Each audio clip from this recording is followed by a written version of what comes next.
अष्टचत्वारिंशोऽध्याय। दुखित धृतराष्ट्र का संजय के सम्मुख अपने पुत्रों के लिए चिंता करना। जन्मेजय ने पूछा, ब्रह्म अमित तेजस्वी कुंती कुमार अर्जुन का ये कर्म तो अत्यंत अद्भुत है। परम बुद्धिमान राजा धृतराष्ट्र ने भी यह सब अवश्य सुना होगा। उसे सुनकर उन्होंने क्या कहा था, ये बतलाइए।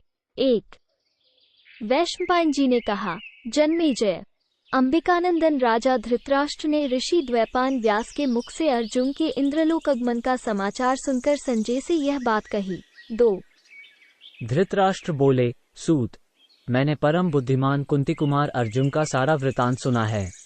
सारथे, क्या तुम्हें भी इस विषय में यथार्थ बातें ज्ञात हुई हैं? 3। मेरा मूढ़ बुद्धि पुत्र तो विषय भोगों में फंसा हुआ है। उसका विचार सदा पापपूर्ण ही बना रहता है। प्रमाद में पड़ा हुआ वो अत्यंत दुर्बुद्धि दुर्योधन एक दिन सारे भूमंडल का नाश करा देगा। 4। जिन महात्मा के मुख से हंसी में भी सदा सत्य ही बातें निकलती हैं और जिनकी ओर से लड़ने वाले धनंजय जैसे योद्धा हैं, उन धर्मराज युधिष्ठिर के लिए इस कौरव राज्य को जीतने की तो बात ही क्या है।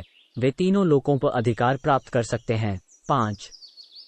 जो पत्थर पर रगड़कर तेज किए गए हैं, जिनके अग्रभाग बड़े तीखे हैं, उन कर्णी नामक नाराजों का प्रहार करने वाले अर्जुन के आगे कौन योद्धा ठहर सकता है?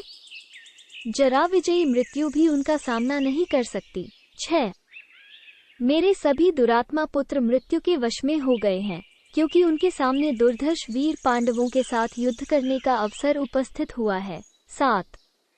मैं दिन रात विचार करने पर भी यह नहीं समझ पाता कि युद्ध में गांडीव धनवा अर्जुन का सामना कौन रथी कर सकता है। 8।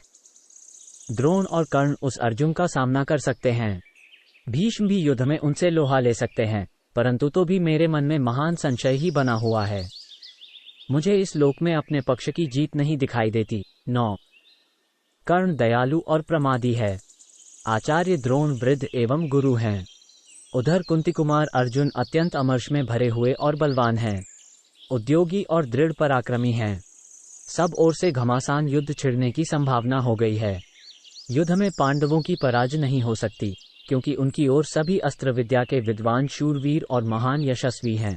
10, 11 और वे पराजित न होकर सर्वेश्वर सम्राट बनने की इच्छा रखते हैं। इन कर्ण आदि योद्धाओं का वध हो जाए अथवा अर्जुन ही मारे जाएं तो इस विवाद की शांति हो सकती है। 12 परंतु अर्जुन को मारने वाला या जीतने वाला कोई नहीं है। मेरे मंदबुद्धि पुत्रों के प्रति उनका बढ़ा हुआ क्रोध कैसे शांत हो सकता है। 13 अर्जुन इंद्र के समान वीर हैं।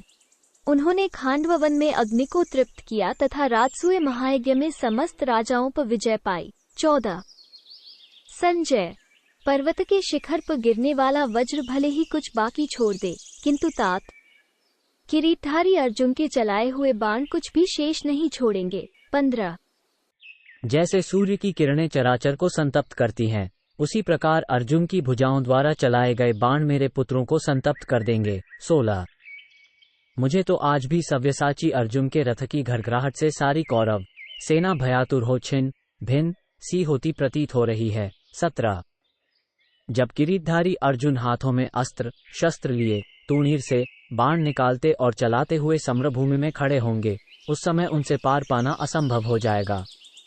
वे ऐसे जान पड़ेंगे मानो वित्ता ने किसी दूसरे सर्वसंहारकारी यमराज की सृष्टि कर दी हो। 18 इति श्री महाभारते वन पर्वणि इंद्रलोकाभिगमन पर्वणि धृतराष्ट्र विलापेश्चत्वारिंशोऽध्याय। 48 इस प्रकार श्री महाभारत वन पर्व के अंतर्गत इंद्रलोकाभिगमन पर्व में धृतराष्ट्र विलाप विषयक 48वां अध्याय पूरा हुआ। 48